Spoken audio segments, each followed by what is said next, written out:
Bismillahirrahmanirrahim. Assalamualaikum warahmatullahi wabarakatuh. Innal hamdalillah nahmaduhu wa nasta'inuhu wa nastaghfiruh wa na'udzu billahi min shururi anfusina wa min sayyiati a'malina. من يهده الله فلا مضل له ومن يضلل فلا هادي له. أشهد أن لا إله إلا الله وحده لا شريك له وأشهد أن محمدا عبده ورسوله. اللهم آتي نفسي تقواها وزكيها أنت خير من زكاها أنت وليها ومولاها. آمين. أما بعد. إخوة الإيمان إخوة في الدين أعزكم الله وأحبكم في الله. الحمد لله الحمد لله ثم الحمد لله. Alhamdulillah ikhwatul iman, kita sambung majlis ta'lim. Malam ni kita masuk muka surat 237. Kita masuk perkara yang ke-22, iaitu iman kepada Rasul-Rasul Allah. Iman kepada Rasul-Rasul Allah. Ini kita masuk dalam perkara berkaitan dengan rukun iman. Rukun iman. Apa yang tuan kitab kita cuba himpun di sini, yang ni kita kata sebahagian daripada apa yang diambil daripada buku-buku ahlu sunnah, imam-imam sunnah, berkaitan dengan akidah beriman kepada Rasul, yakni Nabi kita Muhammad sallallahu alaihi wasallam sendiri, baginda yang sebut di dalam hadis baginda tentang rukun iman, tentang rukun iman. Dan kita ulang balik, kerana kalimah di depan dia berbuah iman kepada Rasul-Rasul Allah, iman kepada Rasul-Rasul Allah. Maka kita ambil balik kepahaman apa makna iman, iaitu keyakinan. Apa makna iman? Keyakinan yang datangnya bukan kebetulan, tetapi datangnya itu dengan rancangan dan kefahaman. Iman bermakna keyakinan yang datang daripada hati kerana kita yang pupuk dia, kita yang baja dia. Dia bukan kebetulan. Kalau kebetulan kita tak panggil iman. Dalam bahasa Arab juga digunakan perkataan tasdiq bil qalbi. Tasdiq bil qalbi bermakna dia kata membenarkan dengan hati.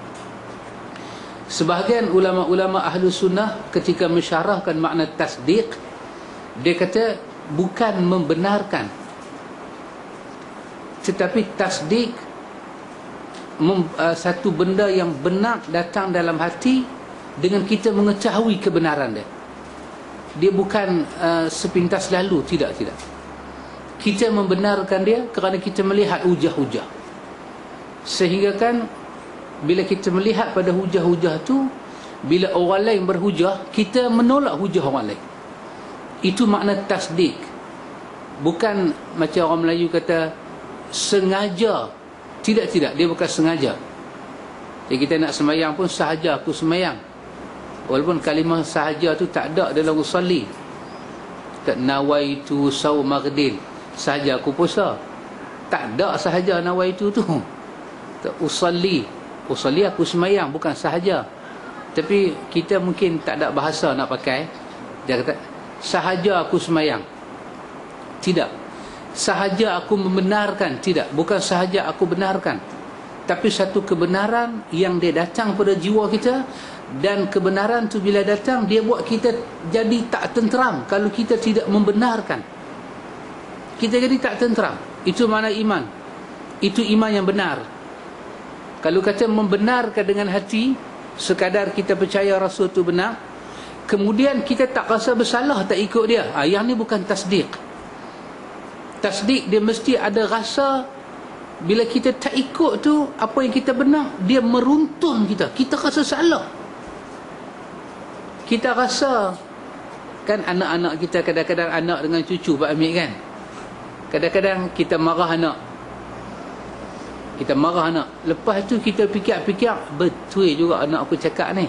Macam mana kita rasa sebab, kita rasa awaklah aku pergi marah dia tanpa usul paksa.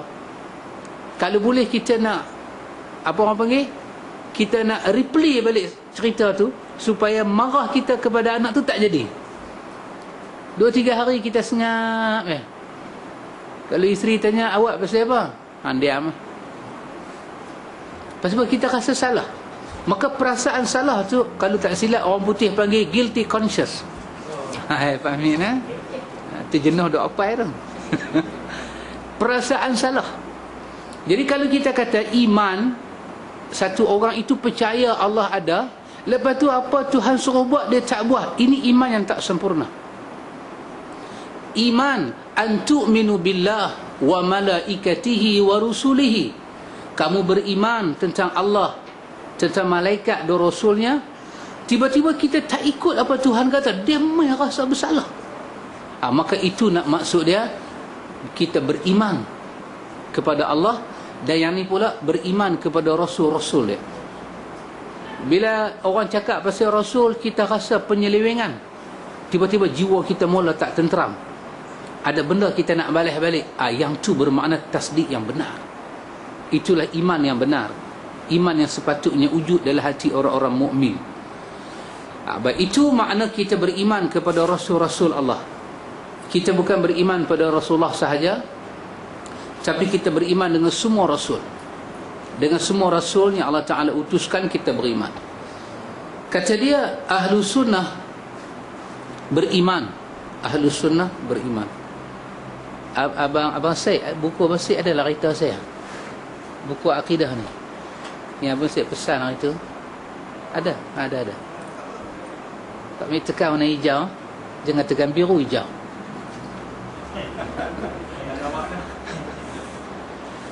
Baik, kita sambung. Muka surat 237.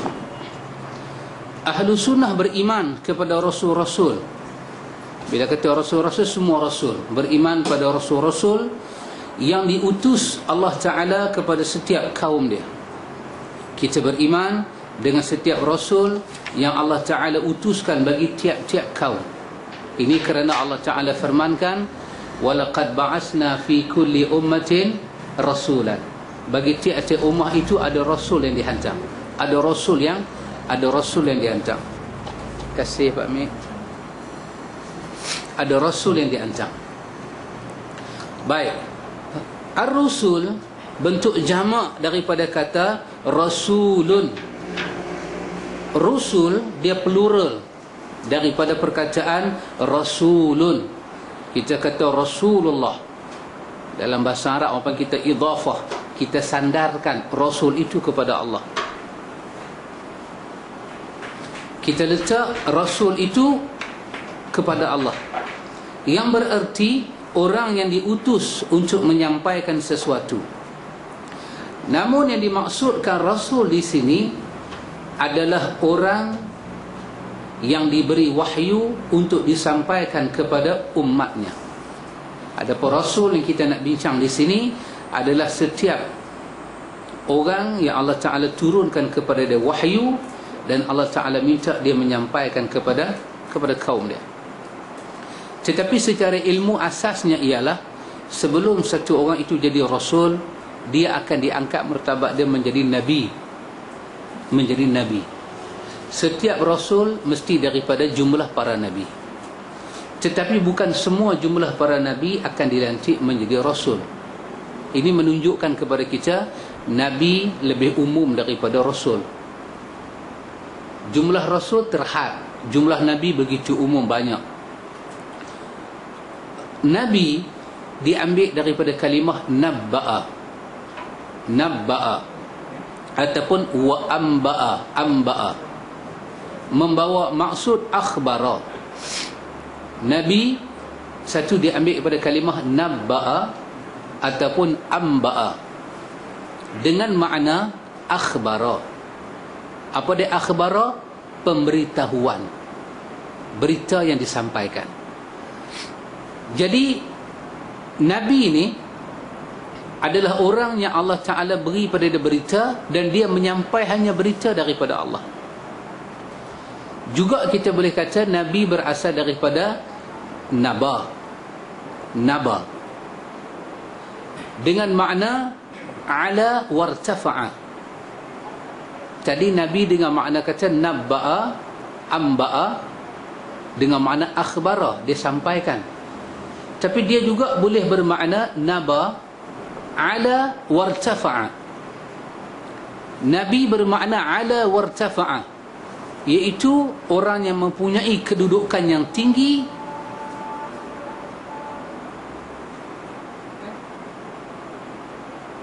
Azan ke? Saya pun duduk penin. Awal saya dia belajar, aku belajar azan. Orang kita kan suka belajar. Orang kata kalau tak belajar kau orang ajak. Baik, kita belajar. Kita belajar tak apa. Baik. Juga daripada naba'a, tadi nabba'a. Nabba'a dengan ada sabdu, nabba'a, yang ni dengan naba. Dengan makna ala wartafa'a. Apa makna dia? Satu orang yang mempunyai kedudukan yang tinggi dan diangkat derajat dia. Jadi bila kita sebut Nabi, ada dua perkara. Satu, dia mendapat berita dari sisi Allah. Yang kedua, kedudukan dia itu ala wartafa'a. Kedudukan dia itu tinggi, dan kedudukan dia itu diangkat oleh Allah Ta'ala. Jadi yang ni bukan satu benda yang kita boleh isi borang buat permohonan. Ini adalah anugerah Allah. Anugerah Allah. Dari segi bahasa, kalau ada orang mengaku jadi Nabi pun dah salah. Dah salah. Bagaimana satu orang macam kita ni nak dapat perkhabaran Tuhan, dan apa bukti, apa kesaksian kedudukan dia, ketinggian dia itu diangkat oleh Allah daripada orang lain. Jadi bila satu orang tu jadi Nabi, bermakna dia dapat berita Allah, dan dia itu tinggi daripada kita. Kedudukan dia itu mulia dan tinggi. Subhanallah. Maka orang ini Allah Ta'ala minta dia menyampaikan berita. Sampaikan berita kepada kaum dia. Kebiasaannya Nabi ini, Nabi sahaja, dia akan menyampaikan ajaran-ajaran Allah yang telah turun sebelum daripada dia lagi. Bermakna sebelum dia itu ada Rasul, maka datang Nabi baru tempat lain, dia hanya menyampaikan, dia hanya menyambung apa yang ada. Tetapi Rasul ini Allah Ta'ala hantar dia. Beza sikit dengan Nabi. Satu, biasanya kepada Rasul Allah bagi kitab. Allah bagi kitab. Dan ada kitab yang Allah Ta'ala terangkan dalam Quran, ada kitab yang Allah tidak terangkan di dalam Al-Quran. Ada cerita-cerita Nabi yang diterangkan, ada cerita Nabi yang tidak diterangkan. Itu kita boleh jumpa di dalam Al-Quran, kenyataan Allah. Jadi beza sikit Nabi dengan Rasul ini, daripada Nabi itu diangkat menjadi Rasul. Rasul bermakna ar-risalah. Orang itu mendapat risalah, mendapat syariat Allah Ta'ala. Apa beza dia? Dia kena menyampaikan risalah itu pada kaum dia, kaum yang dia kenal, kaum yang dia tak kenal, kaum yang suka dengan dia, ataupun kaum yang bermusuh dengan dia. Biasanya kedudukan Nabi ini, kedudukan Rasul ini sebagai utusan Allah, dia lebih berat daripada seorang Nabi. Seorang Nabi mungkin dia duduk, kita kata murid dengan guru sahaja. Tetapi Nabi, Rasul ini, dia kena berkeluar jauh, hatta kepada musuh. Macam Musa dan Harun kena pergi jumpa Fir'aun, musuh. Sampai berbincanglah di antara mereka, biar betul kita nak jumpa Fir'aun ni, biar betul. Sampai Musa menyatakan, wa ufawwidu amri ila Allah, innallaha basirun bil ibad. Aku serahlah urusan aku ini pada Allah. Allah melihat akan perbuatan karenah-karenah hamba-hambanya. Dia suka tak suka, dia kena pi juga. Walaupun Fir'aun buat macam-macam, dia kena pi. Kerana dia adalah Rasulullah, dia adalah utusan daripada Allah. daripada kalimah Rasul itu dia sangat hebat. Sehingga kan kita lihat orang Arab akan menyebut ja'atil ibil rusulan. Ja'atil ibil rusulan. Kerana Rasul itu, kalimah Rasul itu, orang Arab guna ja'atil ibil rusulan. Dia kata, cuba tengok unta tu. Kalau dia mai dengan perutusan. Unta dengan tuan yang mengarahkan dia tidak pisah. Kalau unta tu ada tuan, dia jalan, dia tidak terpisah, dia beriringan. Jadi punya dahsyat kalimah Rasul tu, sehingga kan bila sebut aja kalimah Rasul, orang Arab ni dia tergemam. Adakah manusia yang dia tak pisah dengan Tuhan dia macam ni? Orang kata ma wadda'aka rabbuka wa ma qala. Allah tak tinggal hang Muhammad. Allah tak marah kat hang Muhammad. Jadi bila kalimah Rasul tu diperkenalkan, macam malaikat pun kita panggil Rasul, utusan Allah. Tapi bila manusia jadi utusan Allah ni, dia satu benda yang pelik. Bermakna orang ni tak berenggang langsung, berkapit aja 24 jam.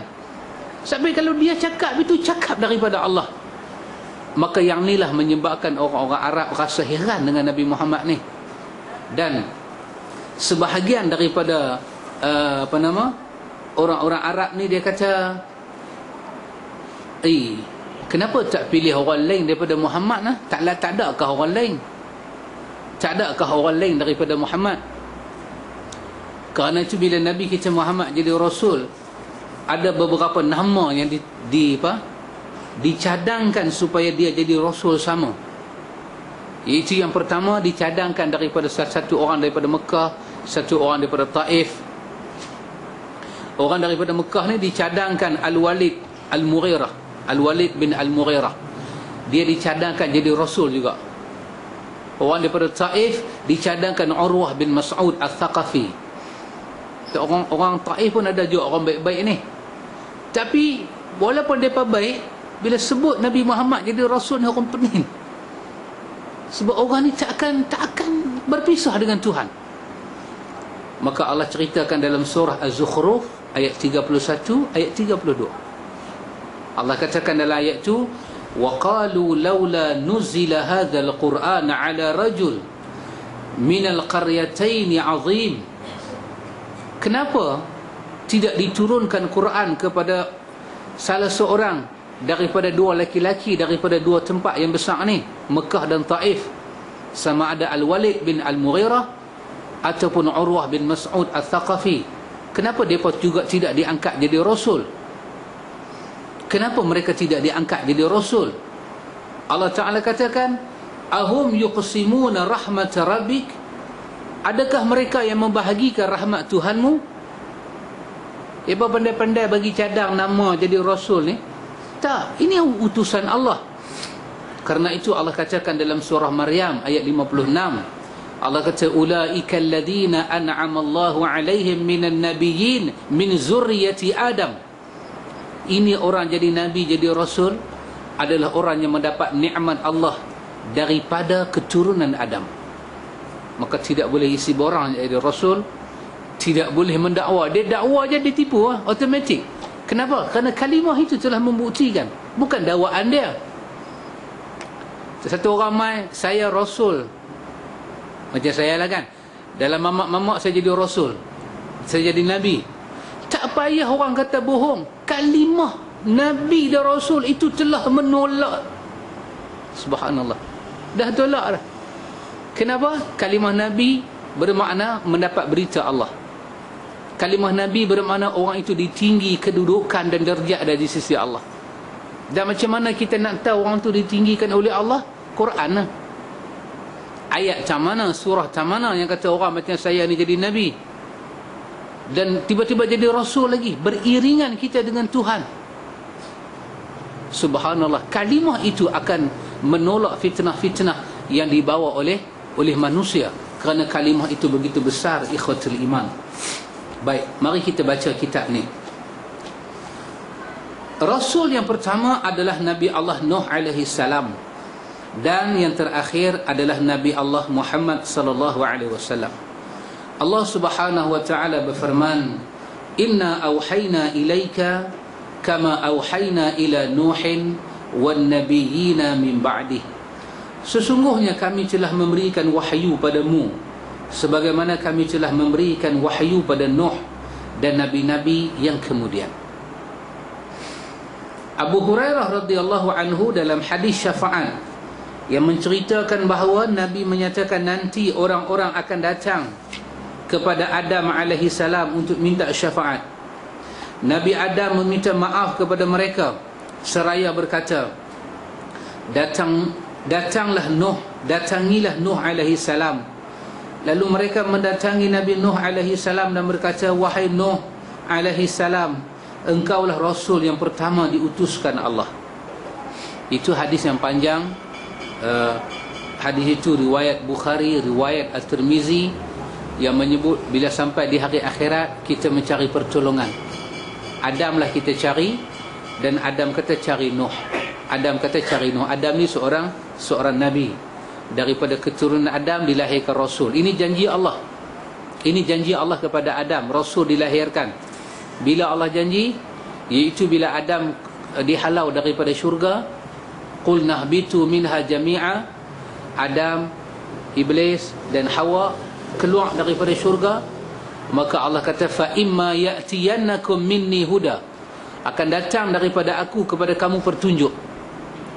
Faman tabi'a hudaya fala khaufun 'alaihim wala hum yahzanun. Siapa yang ambil petunjuk aku, ikut petunjuk aku, dia tak akan sedih dan dia tak akan susah hati. Maka apa dia petunjuk Allah? Petunjuk Allah ini ada dua. Yang pertama, dibangkitkan daripada keturunan Adam itu Rasul, dan diberi kepada Rasul itu Alkitab. Maka Allah janji pada Adam akan datang, fa imma ya'tiyannakum minni huda, daripada aku akan turun kepada kamu di dunia ini petunjuk. Allah akan bagi petunjuk pada Adam. Apa dia? Daripada anak cucu Adam akan jadi Nabi dan Rasul. Akan jadi Nabi dan Rasul. Maka itu janji Allah. Maka Rasul yang pertama daripada Adam ni Allah pilih Nuh alaihi salam. Nuh alaihi salam. Itu dibuktikan di dalam hadis di hari akhirat. Kita kata, Nuh, wahai Nuh, kamulah Rasul yang pertama Allah utuskan, tolonglah kami. Nuh kata, aku tak boleh tolong, pergi cari Ibrahim. Pergi cari Ibrahim. Dan hadis itu panjang. Last kali kita jumpa Nabi Muhammad. Cuma tuan kitab kita sekadar nak membuktikan Nuh itu adalah Rasul yang pertama daripada keturunan Adam alaihi salam. Allah berfirman tentang Nabi Muhammad sallallahu alaihi wasallam, "Ma kana Muhammadun aba ahadin min rijalikum walakin Rasulullah wa khataman nabiyyin wa kana Allahu bikulli syai'in alima." Muhammad itu sekali-kali bukanlah bapa dari seorang laki-laki di antara kamu, tetapi dia adalah Rasulullah dan penutup nabi-nabi, dan adalah Allah Maha mengetahui segala sesuatu. Di sini juga Allah menyatakan bahawa Nabi Muhammad itu Rasulullah. Nabi kita Muhammad, dia juga Nabi, dia juga Rasul. Dan yang ketiga, dia khataman nabiyyin, dia penutup. Dalam ayat ni ada 3 perkara. Yang pertama, Allah isytihar Muhammad itu Nabi. Yang kedua, Allah sebut dia itu Rasul. Yang ketiga, Allah sebut dia penutup Nabi. Dia penutup para Nabi. Dan kedudukan Muhammad dengan kedudukan mak bapak tidak sama. Subhanallah, tidak sama. Pasal itu kita jumpa hadis-hadis Imam Bukhari, Muslim. Nabi kata apa? Tak sempurna iman kamu. Kamu kena ikut, kamu kena sayang kat aku lebih daripada kamu sayang bapa kamu, anak kamu dan manusia seluruhnya. Manusia seluruhnya. Kenapa? Muhammad dengan mak bapak tak sama. Bahkan ada ayat 24 daripada surah Taubah, Allah senaraikan, kalaulah mak bapak kamu, keluarga kamu, anak pinak kamu, perniagaan kamu, rumah kamu lebih kamu cintai daripada Allah dan Rasul, nanti Allah akan mendatangkan hukuman pada kamu. Dan orang yang tak boleh sayang Allah dan Rasul, itu adalah orang fasik, dan hidayah tidak sampai pada orang yang fasik. Subhanallah, tidak sama. Suami sayang isteri, isteri sayang suami. Sayang Allah dan Rasul kena lebih. Dan itu tanda halawatul iman. Kenapa kena lebih? Kalimah Rasul tu dah, kalimah Nabi dah membuktikan ala wartafa'a, kedudukan yang tinggi dan darjat yang tinggi di sisi Allah. Kalimah Rasul telah membuktikan beriringan para Nabi ini dengan perintah dan wahyu Allah. Jadi bila sebut kalimah tu kita kena hidupkan dalam jiwa. Ini bukan cakap orang lain. Pasal itu daripada kalimah ni saja kita belajar. Dari situ kita membentuk satu satu saksiah. Satu satu pendirian. Kenapa cakap orang tu kita tolak, cakap orang ni kita tolak, cakap orang ni kita tolak? Hal ibadah, hal akidah, hal agama, kita nak ikut cakap Rasulullah. Kerana kalimah Nabi dan Rasul itu telah mengajak kita macam tu. Dia mendapat berita Allah, darjat dia tinggi, kedudukan dia mulia, dan dia tidak pernah berpisah dengan Allah. Bila-bila dia dirahmati Allah, tapi dia manusia. Dia ada sifat manusia, tetapi kedudukan dia sebagai Rasul dan Nabi itu membezakan dia dengan manusia lain. Dari situ kita belajar kalimah Nabi, dari situ kita pergi belajar hadis Nabi. Begitulah akidah kita. Nanti orang cakap ni Tok Guru ni kata boleh, kita kata ni Nabi buat, tiba-tiba dia kata iyalah Nabi buat, tapi Tok Guru tak buat. Dia tak faham makna Nabi dan Rasul. Dia tak faham. Takkan Tok Guru boleh nak jadi Nabi? Apa makna Nabi? Mendapat berita Allah. Apa makna Nabi? Ala wartafa'a, kedudukan yang tinggi dan mulia. Apa makna Rasul? Orang yang tidak berpisah dengan Allah. Wahyu turun. Macam orang Arab kata ja'atil ibil rusulan. Unta itu akan datang beriringan, tak pisah dia dengan grup, tak pisah dia dengan tuan dia. Bila tuan tu pegang tali, begitulah unta mematuhi arahan tuan. Begitulah Nabi diutuskan oleh Allah. Bagaimana kita nak terima ni semua macam mana? Yalah Nabi turun di Mekah tak azan, tapi orang tua-tua ada azan.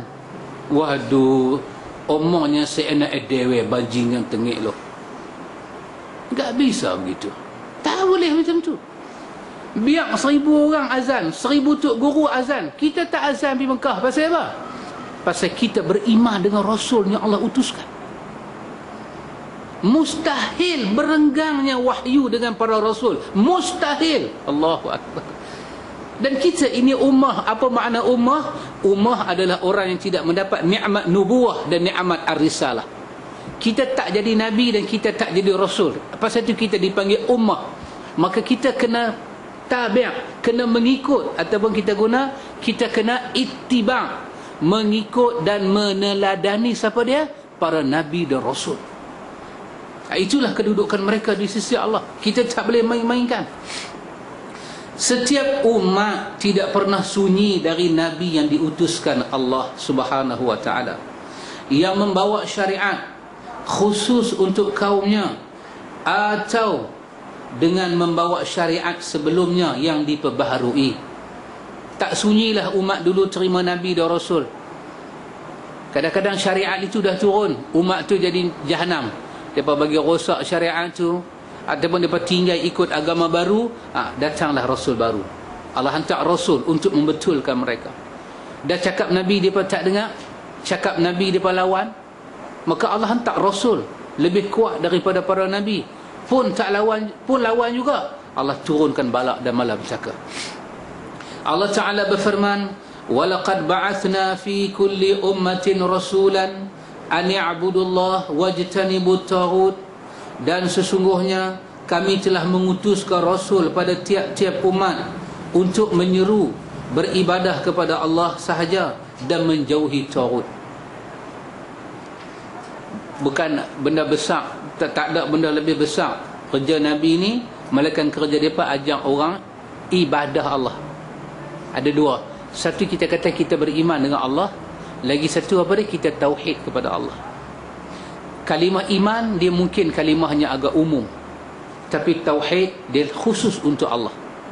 Kita beriman dengan kitab, kita beriman dengan Nabi, kita beriman dengan malaikat, tapi kita tidak mentauhidkan siapa pun. Kita tak tauhid Nabi, kita tak tauhid malaikat. Tauhid hanya kita dengan Allah. Maka bila Nabi datang, mereka membawa kerja yang paling berat ini, an-i'budullah, mengajak manusia tauhid kepada Allah. Mengajak manusia tauhid kepada Allah. Apa dia tauhid? Tauhid bermakna wahidu yuwahidu, mensatukan Allah Ta'ala sahaja dalam urusan peribadahan, dalam urusan berdoa, meminta, bertawakal, menyerah hidup, keyakinan hanya kepada Allah, sabar, tawakal kepada Allah. Ini kerja paling berat para rasul dulu buat. Kalau para rasul datang bagi tahu Allah itu wujud, subhanallah, itu ajaran yang sangat dipahami, sehingga kan iblis pun tahu Allah itu wujud. Pasal itu dia kata fa bi'izzatika, demi kemuliaan engkau wahai penciptaku. Dia pun tahu Allah wujud. Kalau sekadar nak beritahu Allah itu ada, tak payah beritahu lah. Iblis tahu. Pasal itu dia minta kepada Allah. Dia minta apa? Panjangkan umur aku sampai hari kiamat. Allah kata kau dapat apa kau minta. Kenapa iblis tak seru nama-nama lain? Awak dia tak seru nama Lata ke nama-nama mana punya dewa? Dia tahu Allah itu wujud. Pasal itu dia kata pada Tuhan, fa bi'izzatika la ughwiyannahum ajma'in illa ibadakal mukhlisin. Hamba yang ikhlas dengan kau, aku tak boleh buat apa, tapi aku akan rosakkan semuanya. Tapi dia guna kalimah fa bi'izzatika, demi izzah, kemuliaan yang kau miliki. Dia tahu Allah itu pencipta. Kalau kita pergi bagi tahu dekat Hindu ke dekat Cina Allah itu wujud, tak payah bagi tahu Tok Kong tu tanda Tuhan wujud. Dan dia boleh bagi tahu nama-nama Tok Kong kat kita. Nama Tok Kong macam tu yang dahsyat, sampai Sami dia pun lupa. Duduk sampai Sami tu kata ni Tok Kong aku ke? Dia pun tak cam Tok Kong dia. Punya banyak. Arbaban min dunillah, adakah lain daripada Allah tu kamu nak sembah? Tuhan yang kamu dan bapa kamu bagi nama ni tak tahu banyak mana. Kita pergi dekat Buddha, kita nak beritahu Allah itu wujud, tak payah bagi tahu Allah itu wujud. Tidak ada makhluk menolak Allah wujud. Tetapi Nabi datang untuk apa? Untuk ni, ani'budullah, mengajak mereka tauhid pada Allah. Yang ni tak semua orang percaya Tuhan wujud dia boleh buat. Apa dia? Tidak menduakan Allah, tidak mensyirikkan Allah, hanya meminta kepada Allah. Pasal tu bila Nabi kata pada orang kafir, Nabi kata apa? Sembah Allah Ta'ala, jangan duk sembah Tok Kong ni. Apa dia jawab? Ma na'buduhum, bilanya kami sembah Tok Kong ni? Illa liyuqarribuna ilallahi zulfa. Tok Kong ni hanya bawa kami dekat kepada Allah. Tengok, dia percaya Allah. Dan dia sebut Allah, liyuqarribuna ilallah, mendekatkan kami kepada Allah. Ma na'buduhum, kami tak sembah dia, illa, melainkan hang nampak kami duk buat merepek ni, liyuqarribuna ilallah, depa membawa kami dekat kepada Allah. Sebab depa ada benda yang kita tak ada. Depa nampak Tuhan, kita tak nampak Tuhan. Depa ni pun orang baik-baik juga. Kan kalau kita buka dalam surah Nuh, Allah cerita 5 orang baik yang kemudian jadi Tok Kong. 5 orang baik ni semua baik-baik, last sekali jadi Tok Kong. Tok Kong ni Pak Amir berasal daripada 5 orang baik ni. Dalam surah Nuh tu, dalam ayat berapa? Ayat 23. Dalam ayat 23 surah Nuh tu, Allah bagi tahu macam mana punca depa ni boleh buat syirik pada Allah. Allah katakan kepada mereka, la tazarunna alihatakum wala tazarunna wadda wala suwa'a wala yaghutha wala ya'uqa wa nasra. Dikatakan kepada mereka, tinggalkanlah Tuhan-Tuhan hampa ni semua. Ni semua tak betul ni, hampa ambil jadi Tuhan, tak betul, tinggal. Jangan duk pergi sembah Wadda, nama satu orang. Jangan pergi sembah Suwa'a, nama satu orang. Jangan pergi sembah Yaghutha, nama satu orang. Jangan pergi sembah Ya'uqa, nama satu orang. Dan jangan pergi sembah Nasra, nama satu orang. 5 orang baik-baik ni mati, depa rindu, depa ukiak, jadi topek kong, iblis membisik sikit, pibuh pakai berasak, picat apa lebih kurang, pibuh 5 sintuk, berokok atas mulut sikit, berasak, sembah terus. Asal 5 orang ni 5 baik. Pasal tu bila Nabi kata, kenapa kau sembah mereka? Ma na'buduhum, kami tak sembah depa. Depa pun asal orang, tapi sikit orang baik mereka dekat dengan Tuhan, maka bila kami minta kat mereka tolong recommend dekat Tuhan. Subhanallah, syirik bermula syirik. Maka Nabi datang ni bukan nak beritahu Tuhan ada, nak ajak ibadat hanya kepada Allah. Pasal itu dipanggil juga dengan tauhidul ibadah. Kita kena tauhid dalam ibadah. Yang kita kata iyyaka na'budu wa iyyaka nasta'in. Pasal itu Nabi kata tak boleh pakai tangkai, tak boleh jampi, tak tentu hala, tak boleh kita pakai susuk. Pasal ini apa? Kesemua ini adalah simbol kepada minta lain daripada Allah. Maka hindari, Nabi kata, minta terus kepada Allah. Pasal itu doa kita Allahumma Rabbana, semua minta pada Allah. Pakai nama Allah. Kita tak pakai syekh tu, tak pakai syekh ni, tak pakai. Allah Subhanahu wa ta'ala berfirman, inna arsalnaka bil haqqi basyiran wa nazira wa in min ummatin illa khala fiha nadhir. Sesungguhnya kami mengutus kamu dengan membawa kebenaran. Ini Allah kata pada Nabi Muhammad, sesungguhnya kami mengutus kamu Muhammad dengan membawa kebenaran, sebagai pembawa berita gembira dan sebagai pemberi peringatan. Dan tidak ada suatu umat pun melainkan telah ada padanya seorang pemberi peringatan. Mesti ada Rasul yang datang kepada mereka, mesti ada. Dan Nabi Muhammad itu dilantik oleh Allah menjadi Rasul. Para Rasul adalah manusia biasa, makhluk Allah yang tidak mempunyai sedikit pun keistimewaan rububiyah dan uluhiyah. Maksud dia apa? Para Rasul adalah manusia yang tidak memiliki sifat ketuhanan. Rububiyah, uluhiyah, sifat Allah. Dia tidak ada sifat ketuhanan dan dia tidak ada sifat keesaan.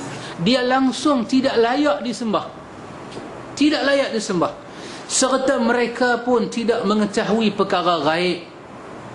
Mereka tak tahu benda gaib, melainkan qadar Allah bagi tahu aja.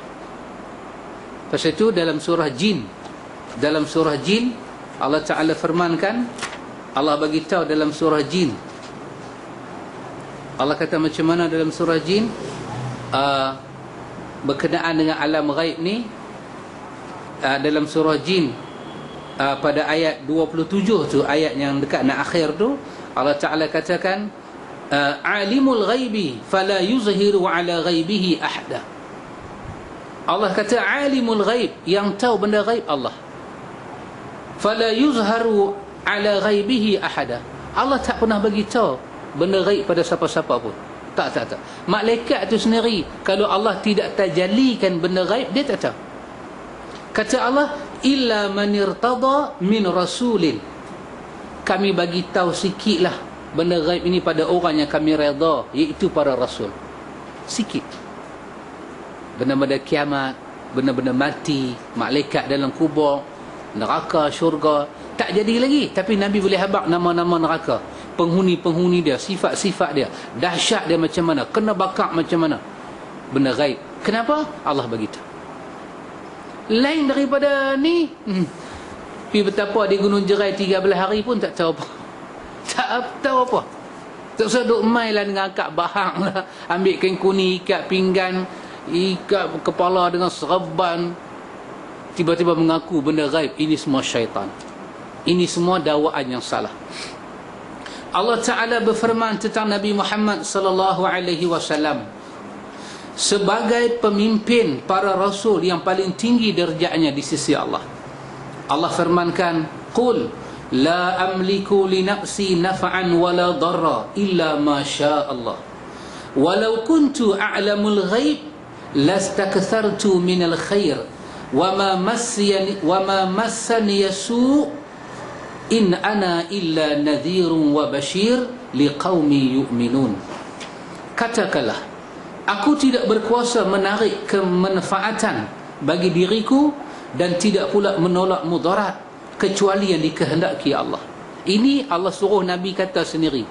Dia Nabi, dia Rasul, dia beriringan dengan dia, ini sentiasa Allah bersama dengan dia. Allah pelihara mereka ini. Allah bagi sifat maksum, mereka terhindar daripada cacat-cacat celah. Ditinggikan darjat mereka, tapi mereka tidak ada sifat rububiyah, ketuhanan. dan tidak ada sifat uluhiyah, keesaan. Maka Allah suruh Nabi Muhammad kata, qul, katakan Muhammad, la amliku li nafsi naf'an wala dharra. Hei Muhammad, kamu tidak memiliki manfaat dan mudarat untuk diri kamu dan untuk orang lain. Tak ada. Illa masya Allah, melainkan apa yang Allah kehendaki pasti jadi. Dan sekiranya aku mengetahui yang gaib, walau kuntu a'lamul gaib, kalau aku tahu benda gaib, Nabi kata, tentu aku berbuat kebajikan sebanyak-banyaknya dan aku tidak tertimpa mudarat. Kalau aku tahu lah benda gaib, aku tak akan kena kecelakaan. Kalau aku tahu benda gaib, dekat-dekat nak kalah perang Uhud, aku ubahlah takdir tu. Tapi aku tak tahu, aku juga kena mudarat. Orang sihir aku kena, orang pukul aku kena, orang racun aku kena. Kalau aku tahu benda gaib, tak ada apa, malaikat sedikit mukjizat Allah bagi. Yang tu pun bila-bila baru jadi bulan terbelah. Bukan 24 jam bulan duk terbelah tak. Bila seumur hidup Nabi tu, sekali tu naik Isra' Mi'raj, sekali tu. Sekali tu. Perang Uhud, sekali tu. Perang Badar, malaikat turun daripada langit, sekali tu. Mana ada Badar 10 kali dalam hidup Nabi. Pun demikian aku kena juga mudarat, pasal aku manusia biasa, tak tahu benda gaib. Aku tidak lain hanyalah pemberi peringatan dan pembaca berita. Pembaca pula dah, baca berita televisyen. Pembawa berita, pembawa berita gembira bagi orang yang beriman. Oh subhanallah. Nabi kata, aku ini basyirun liqaumi yu'minun, aku bawa berita baik untuk orang-orang yang beriman. Subhanallah.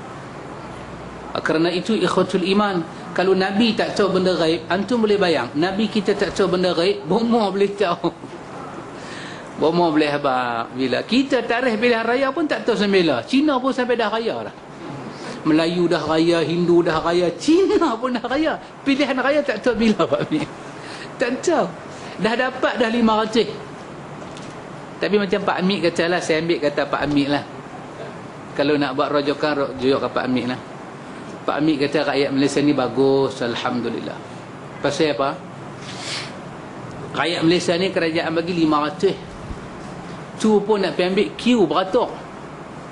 Rakyat Korea dapat 2 juta tak payah beratur. Dia main menyanyi kongkang-kongkang 2 juta masuk dalam akaun dia. Bukan main ajak kita buat nuklear ke, ajak kita buat capati ke, main melalak bagi jahanam kita, dapat 2 juta. Korea Pak Mik, Korea 2 juta. Rakyat Malaysia dapat 500, kena beratur. Kena beratur. Keluar daripada sebelum semayang subuh lagi. Semayang subuh pun buat jamak kasar hari tu, nak pergi ambil 500. Kena beratur panjang. Lagu berapa? Pak San kata 2 lagu je, 2 juta.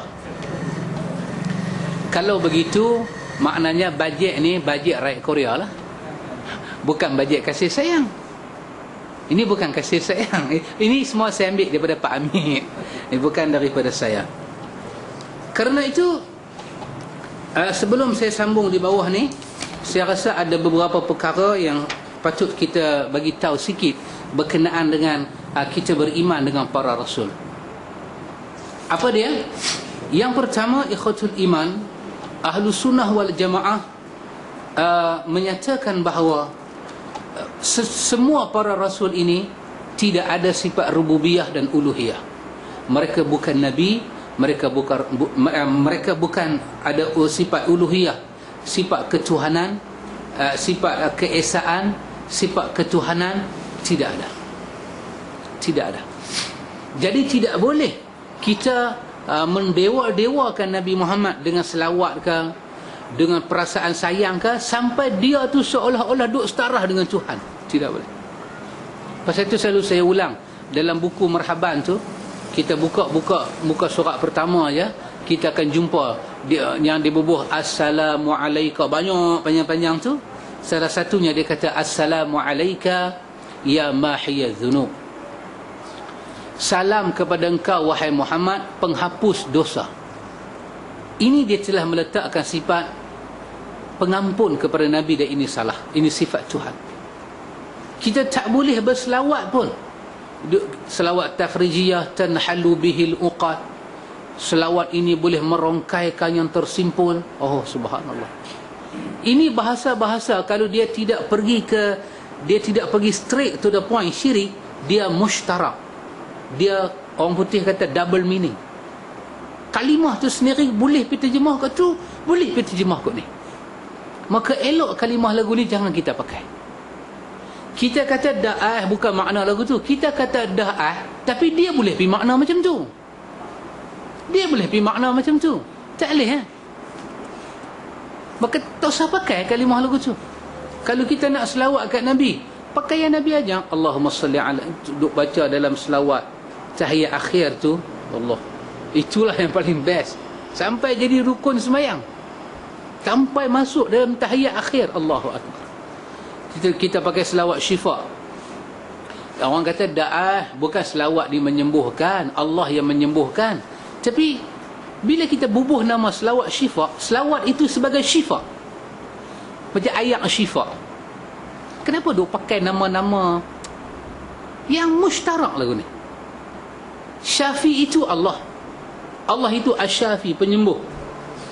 Berzikirlah terus dengan nama Allah. Ya Syafi, Ya Syafi, Ya Syafi, Ishfili.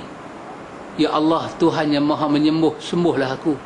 Ishfi lahu, sembuhkanlah kawan aku. Nabi pergi ziarah kawan-kawan dia yang sakit, Nabi baca doa. Nabi kata, Ya Syafi, Ya Allah, wahai Syafi, sembuhkanlah saat ini. Ishfi sa'dan, sembuhkanlah saat ini. Begitu jelas bahasa Nabi. Kita pakai selawat-selawat macam ni, selawat tafrijiyah, selawat macam-macam selawat. Kita duk baca apa nama? Selawat apa tu yang orang duk pakai tu apa dia? Salatullah salamullah ala taha rasulillah. Salatullah salamullah ala apa? Ala hadi rasulillah. Ada lagi tawassalna bi bismillah wa bil hadi rasulillah. Ini semua kalimah dia itu kalimah yang kod ni boleh terjemah, kod ni boleh terjemah. Jadi bila kalimah tu telah dikedudukan dia tu dah tak stabil, jauhlah. Jadi saya katakan, abtadi'ul imla bismi zatil aliyah. Boleh tafsir zatil aliyah, zat Allah, zatil aliyah, zat Sayyidina Ali. Kenapa? Syiah kata la ali illa al-ali, anta al-ali fawqa al-ali. Tak ada Ali melainkan Ali, kamu Ali di atas Ali. Itu dia kata anta nur fawqa nur, kamu cahaya di atas. Cahaya yang pertama cahaya apa? Cahaya kedua cahaya apa?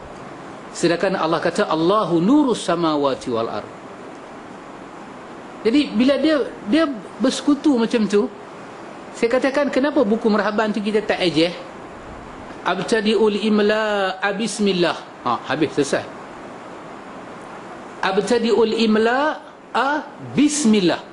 Aku memulakan tulisan ini dengan nama Allah. Habis. Kenapa orang tak berani pi ejez? Dia kata tak leh. Sebab tak leh bukan Quran. Hadis Abi Daud, buat Sunan Abi Daud, datang Syekh Albani tahqiq balik, mengeluarkan yang daif. Dia bubuh daif Sunan Abi Daud. Dihimpun yang sahih sebelah, dia bubuh sahih Sunan Abi Daud. Awak dia boleh buat. Kitab hadis orang buat. Kita baca kitab kan ada tahqiq, dia tulis pentahqiq di bawah. Hadis ni sahih, hadis ni dhaif. Tu Tanbihul Ghafilin kita baca kan. Kita baca ada campur hadis tu. Alhamdulillah datang ulama-ulama hadis, dia tolong tahqiq kat kita Tanbihul Ghafilin. Belilah yang tu baca. Jangan beli hak tebal tu, beli hak baru tu. Hadis ni ada tulis hadis ni hadis dhaif. Hadis ni hadis sahih. Subhanallah. Pasal apa orang boleh buat? Mai kat buku merhaban tak boleh buat. Siapa tulis? Bukhari ke? Syafi'i ke? Tak. Tapi dia punya kedudukan nak naik macam Quran dah. Tak boleh usik baris langsung. Assalamu alayka ya mahiya zunub. Salam untuk kamu penghapus dosa. Nabi bukan penghapus dosa. Allah itu yang ghafur, Allah itu yang ghafar. Allah itu yang pengampun, Allah itu yang penerima tawab, bukan Nabi. Tapi kenapa tak boleh ubah? Kerana orang-orang ini mereka mendewakan Nabi seolah-olah dia ada rububiyah dan dia ada uluhiyah. Ahlu sunnah dia pegang lagu tu, Nabi Rasul tidak ada sifat uluhiyah dan rububiyah. Karena itu bila mai selawat tak tentu hala, ahlu sunnah boleh bau. Ahlu sunnah dia meletakkan filter, bahasa orang putih kan, dia letak apa, tempat duduk tapih tu dia letak siap-siap. Kenapa? Kerana ahlu sunnah beriktikad para rasul itu mendapat nubuah dan mereka mendapat ar-risalah, mereka mendapat anugerah kenabian dan mereka mendapat ar-risalah, syariat yang Allah Ta'ala turunkan kepada mereka. Tak lebih daripada itu. Kemudian ikhwatul iman, ahlu sunnah wal jamaah juga beriktikad bahawa semua para nabi dan rasul bersifat dengan sifat kemanusiaan. Kita panggil tabai' basyariyah. Mereka bersifat dengan manusia. Mereka bukan bersifat dengan sifat yang luar biasa, tidak. Kalau mereka tak makan, mereka lapar. Mereka ada nafsu, mereka laki-laki. Nabi bukan perempuan, Nabi dan Rasul laki-laki. Mereka ada nafsu, mereka kena kahwin. Dan mereka nak sentuh wanita dengan jalan syariat. Dengan jalan syariat. Nabi nak kahwin dengan Khadijah. Ada 2-3 orang mangkuk, Pak Mik. Dia tanya, bagaimana Nabi kahwin dengan Khadijah? Mula-mula lagi teruk, dia tanya Pak Mik, apa dia? Bagaimana Nabi Adam kahwin dengan Nabi Siti Hawa? Ini betul-betul kena pil kuda dengan roci semua dia kena, dengan pil aksesori semua cukup dia kena. Macam mana Adam kahwin dengan Hawa? Kita kata, Allah Ta'ala kata dalam Quran, wa qulna ya Adam anta wa zawjukal jannata wa kula minha ragadan. Hai Adam, engkau dan isteri engkau duduk dalam syurga. Anta wa zawjuka, Allah kata engkau dan isteri engkau, Allah yang kahwinkan mereka. Dia kata tak. Ya, kalau Allah kahwinkan mereka, siapa saksi?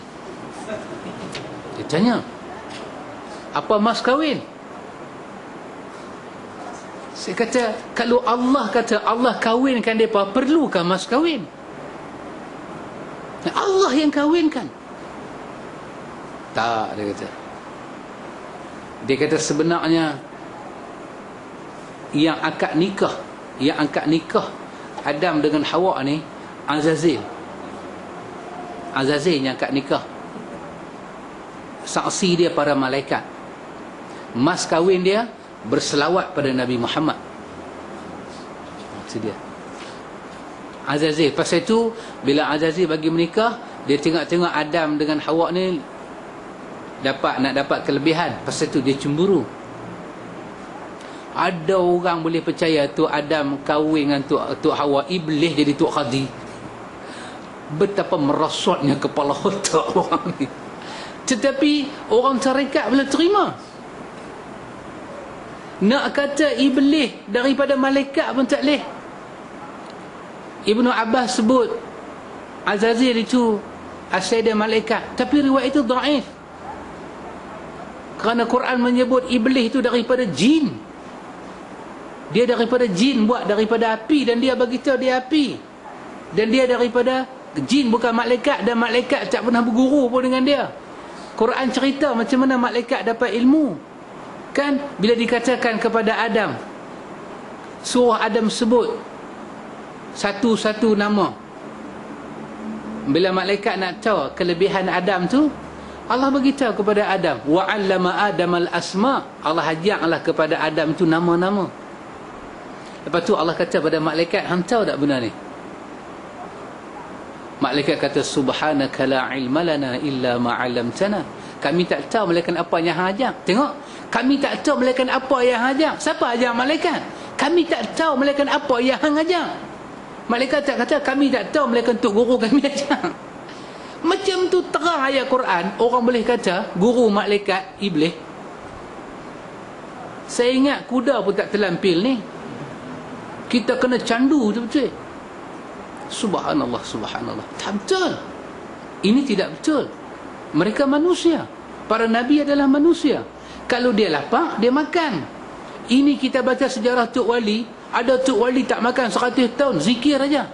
Ni bukan wali, ni ketua batu. Nabi saja ada tabai' basyariah, sifat-sifat manusia. Dia ada nafsu, dia bersama dengan isteri dia. Allah bagi dia ada anak, dia beranak. Dan bini-bini Nabi bersalin sebagai orang manusia. Sebab bini Nabi tak terlibat langsung dengan Nabi dan Rasul. Mereka manusia. Pasal itu tabiat mereka tabiat perempuan. Cemburu, tak puas hati. Tabiat orang bermadu. Kita kata Nabi pun kenalah mereka manusia. Bini dia bukan Rasul, orang. Dia sedih, dia lapar, dia bangkit tahajud, dia takut, dia macam-macam ada. Maka ahli sunnah beriktikad para Nabi itu adalah manusia, sifat manusia. Cumanya diberi kepada mereka ismah, pemeliharaan daripada akhlak yang mencemarkan ar-risalah dan nubuah. Itu kita panggil al-maksum. Maksum apa dia? Allah pelihara diri mereka melakukan benda yang merosakkan agama yang mereka nak sampaikan. Itu saja. Dan kita pun Allah Ta'ala boleh bagi benda tu, ismah, pemeliharaan.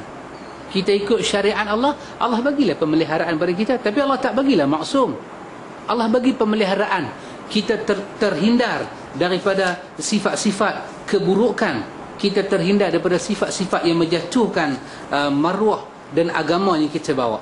Dan kita percaya, ahlu sunnah percaya, ikhwatul iman, para nabi, para rasul, terutamanya para rasul, mereka diutuskan untuk manusia dan jin. Untuk manusia dan jin, bukan untuk kita sahaja, untuk manusia dan jin. Pasal itu kita baca hadis Bukhari, bagaimana Nabi berdakwah kepada jin. Nabi berdakwah pada jin. Surah Ar-Rahman, bila sampai ayat fabi ayyi ala'i rabbikuma tukazziban, jin tu jawab, betul lah, kami tak boleh bohong nikmat Tuhan. Tiba-tiba Nabi baca fabi ayyi ala'i rabbikuma tukazziban kat sahabat semua diam. Nabi kata, aku baca kat jin, jin jawab. Baca kat hampa diam lah. Biar aku pergi mengajak jin. Tak ada respon, Nabi kata. Maka Nabi diutuskan untuk jin dan manusia. Kenapa ikhwatul iman? Kerana Allah Ta'ala firmankan kepada kita apa dia? Wa ma khalaqtul jinna wal insa illa liya'budun. Jin dan manusia kena beribadat kepada Allah Ta'ala. Maka bukan untuk kita. Sunnah ni jin pun kena ikut sunnah. Ada juga jin-jin bid'ah. Ada apa ni? Jin buat bid'ah melambak. Tu tapi cucuk pada ahli bid'ah. Buat ini. Eloh apa? Betul Nabi tak buat, tapi apa salahnya? Jin, tu jin bid'ah. Orang ikut. Ada jin bid'ah, ada jin Islam. Bukan semua jin jahat. Kita ada surah jin. Kita baca surah jin. Jin kata di kalangan kami ada yang saleh, ada yang tidak saleh, ada yang kafir, ada yang jahat. Ada jin yang takut, ada jin yang berani. Ada jin yang dizalimi. Sampai dia mati, dia dizalimi. Subhanallah. Bomo pukul dia kalau dia tak pergi mudaratkan orang. Jin tu mengadu, bagaimana nasib kami. Nabi ajak mereka beriman dan meminta kepada Allah. Maka jin kena ikut sunnah. Tak boleh dia buat benda bid'ah, dia akan sesat. Dan kita ahlu sunnah wal jamaah beriktikad apa dia? Tidak ada Nabi setelah Nabi Muhammad sallallahu alaihi wasallam. Tidak ada Nabi setelah Nabi kita Muhammad sallallahu alaihi wasallam. Tidak ada Nabi. Jangan siapa duk mai Selangor ni kan mengaku jadi Nabi, tak berayah pin turun daripada langit. Tapi nak kata macam mana, itu pun orang boleh ikut ayah pin. Cuba bayang lah, orang kita punya tak mengaji ayah pin. At least nak turun daripada langit ni semak lah sikit. Orang muda ke, orang yang segak-segak sikit lah kita katakan. Macam David Copperfield lah, boleh buat silap mata. Tembok Cina tu dia jalan tembus macam tu. At least lagu tu kata turun daripada langit, kita pun terbeliak mata. Yang ni Pak Mi macam kerapu. Mengaku orang ikut pasal apa? Sihir. Bayanglah Dajjal nak turun. macam mana Nabi Isa nak perbetul akidah ummah ketika itu.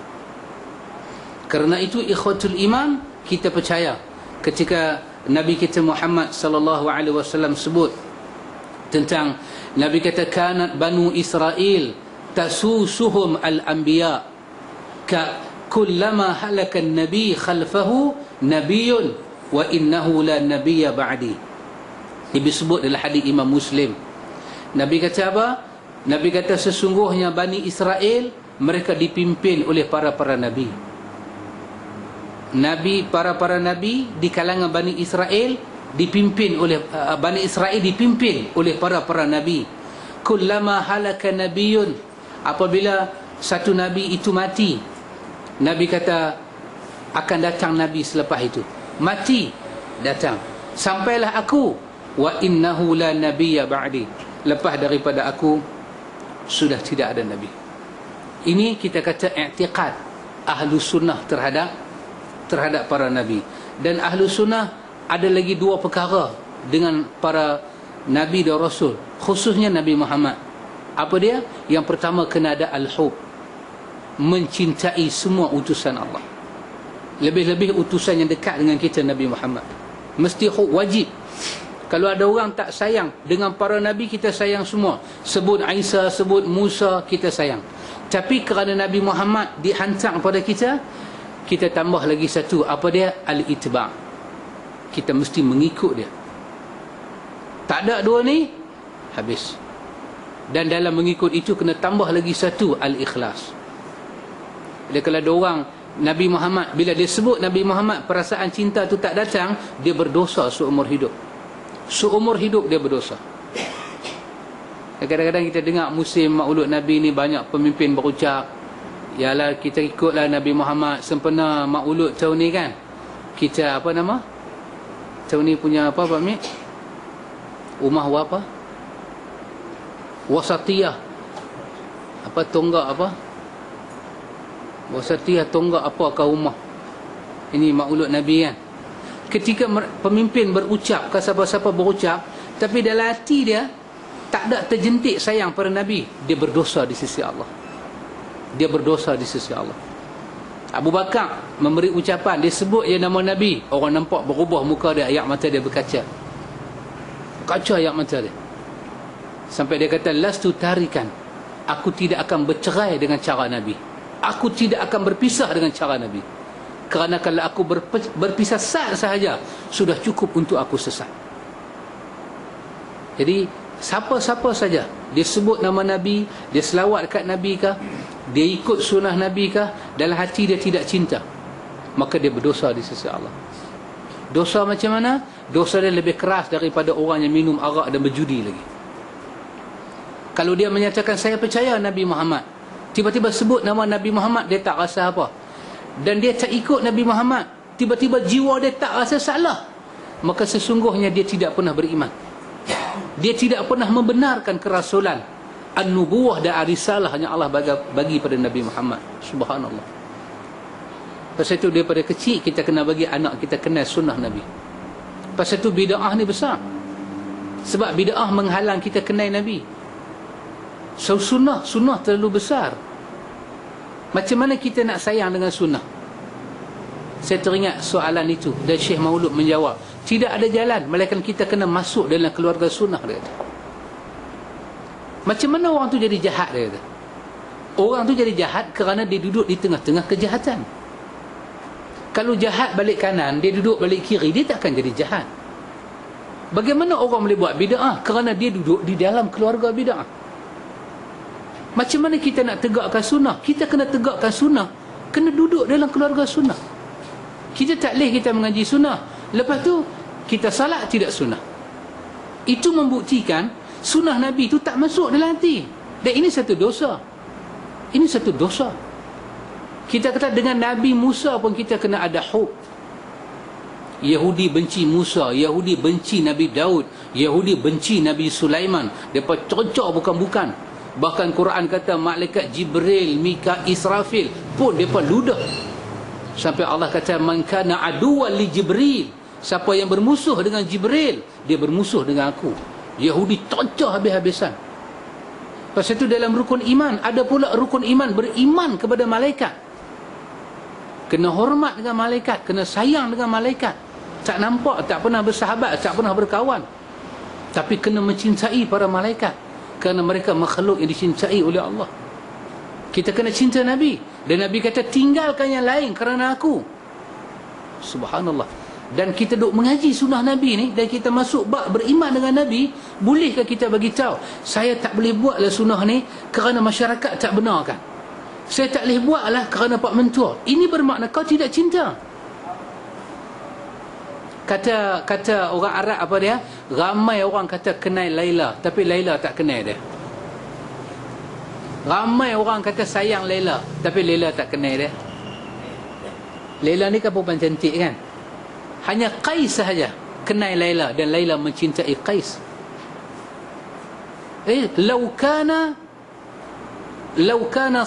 Orang kata law kana hubbuka sadiqan la ata'tahu. Kalau benarlah kamu kata kamu cinta, benar kamu cinta, kamu pasti ikut. Pasal itu cinta ni kita kena belajar dengan Hindustan. Dia benar. Itu yang dia kata apa? Lautan api ku renangi, bukan orang Melayu, Hindustan. Itu Hindustan. Lautan api ku renangi. Betul. Orang Melayu katakan apa? Apa Pak Mik? Pantun orang Melayu? Buang adik-beradik, buang saudara. Apa depan dia? Kalau apa? Nasi lemak buah bidara. Allah Pak Mik. Masya Allah. Pak Amir baca pantun tu, saya nampak macam Bukhari susun sanad tu. Masya-Allah. Subhanallah. Kan? Subhanallah. Itulah orang Melayu sebut kalimah tu. Satu benda kita belajar, itulah cinta. Dia cinta pada satu orang, dia buang mak, dia buang saudara. Tapi dia buang adalah bentuk-bentuk yang tidak menyakiti hati orang. Dia tak kata aku tak peduli kamu aku dah. Dia start dengan nasi lemak dan bidara. Sayang selasih hamba turutkan. Buang mak, buang saudara. Kerana kasih. Kalau orang ni boleh buang mak, buang saudara kerana kasih, adakah kita tak boleh buang masyarakat? Kita tak boleh buang benda-benda bid'ah kerana cinta Rasulullah? Ya betul, kita juga berpantun macam tu. Sayang nasi lemak dan bidara. Sayang selasih hamba turutkan. Hamba buang mak, hamba buang saudara, hamba buang siapa pun kerana Rasulullah hamba turutkan. Ya betul. Tapi tiba-tiba kita kata ikut Nabi, pasal apa buat lagu ni? Tak leh lah saat ni tak buat lagu ni, birah tak main rumah pula, bisan tak main pula. Kita bukan kalah dengan sahabat, dengan pantun ni pun kalah dah. Tak betul. Pasal itu betul hak saya sebutkan tadi. Para ulama kata apa? Apa makna tasdiq? Satu pembenaran yang datang bukan dengan jalan kebetulan, kerana kita mendidik dia, dan sampai satu tahap pembenaran itu dia cucuk kita daripada dalam. Kita rasa bersalah selagi tak ikut apa yang kita kata benar itu. Subhanallah. Dan Nabi kata halawatul iman, mencintai Allah dan Rasul mengatasi segala-galanya. Oh subhanallah, subhanallah. Ikhwatul iman. Dan kita cari tempat berhenti. Keyakinan bahawa ada selain Allah yang dapat mengetahui perkara gaib, maka keyakinannya itu adalah kufur. Adalah kufur. Tak betul. Jadi kita berhenti pada kalimah para rasul juga memiliki sifat-sifat kemanusiaan seperti sakit, mati, memerlukan makan dan minum dan sebagainya. Kita berhenti kat situ. Wallahu a'lam.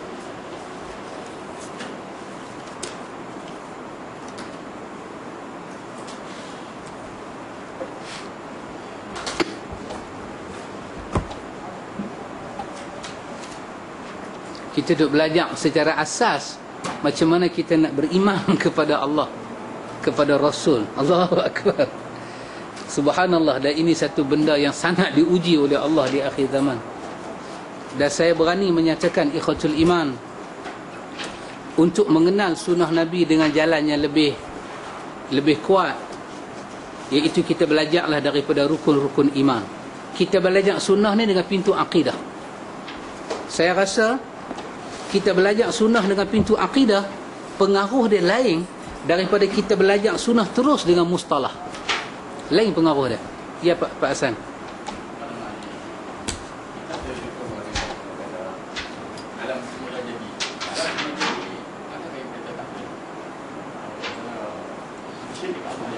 Kita semula jadi.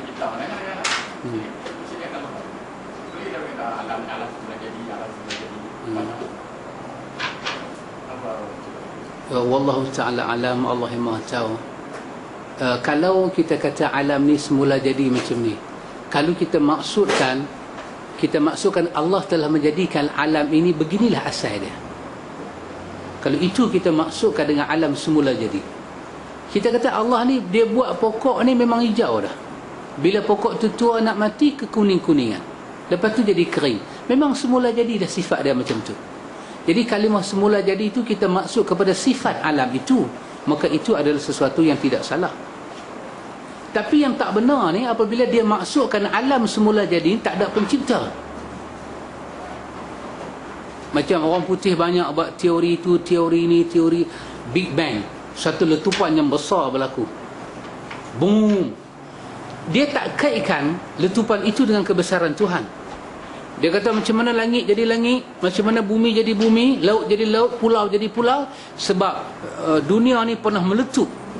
Dunia ni dia satu benda bulat, lepas tu dia meletup, yang atas naik ke atas, bawah turun ke bawah. Kita kata dia meletup begitu saja kah? Dia kata memang dia semula jadi. Tak ada siapa kacau dia. Yang ni boleh mewariskan kekufuran. Yang ni nama dia akidah falsafah, akidah para ahli filsafat. Ini kita tak benarkan. Tapi kalau dia maksudkan semula jadi itu kepada sifat alam, sifat alam, memang Allah menciptakan ayat ni semula jadi, dia tahu itu dia maksudkan, maka itu tidak salah. Itu dia kembalikan alam ni pada sifat asal. Macam kita kata sifat semula jadi kita, apa dia? Mata tak nampak, telinga tak dengar. Memang semua budak-budak lahir Allah semula jadikan, Allah buat dia macam tu. Asal kejadian dia macam tu. Dan kita berhubung dengan Allah. Daripada sifat semula jadi Allah bagi itulah, kemudiannya berkembang. Itu tidak salah. Tapi kalau dia maksudkan memang kita ini ada sifat semula jadi, tidak, siapakah yang memasukkan sifat itu? Tentulah Allah. Maka tentu ada beza lah bila dia sebut macam tu dengan sebut. Kadang-kadang ayat tu sama Pak Hasan, alam ni semula jadi. Jadi kita nak tahu dia masuk kufur tak kufur, kita kena aju satu soalan lagi lah kat dia. Saya kata, Tuan kata alam semula jadi ni, apa maksud Tuan? Adakah Tuan maksud alam ni tak ada pencipta? Dia kata lebih kurang lagu tu, dia kufur. Tapi kalau dia maksud semula jadi sifat alam semula, kita ni asal-asal jadi kita macam mana, itu yang dia maksudkan dengan semula jadi. Maka untuk membezakan semula jadi itu tak percaya Tuhan dengan semula jadi kita percaya pada Tuhan, eloklah kita ubah asal usul. Kita kata asal usul alam, itu lebih baik daripada kita kata alam semula jadi.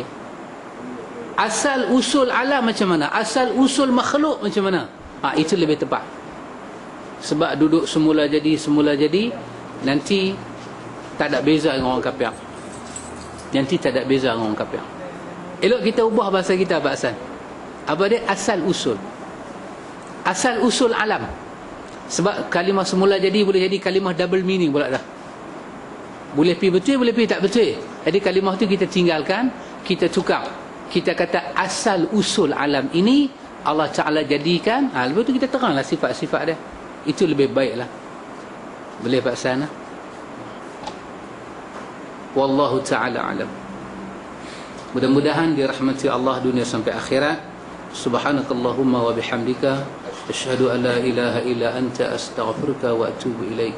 Allahumma rabbana atina min ladunka rahmah wa hayyi lana min amrina rashada. Wassallallahu ala nabi Muhammad walhamdulillahi rabbil alamin.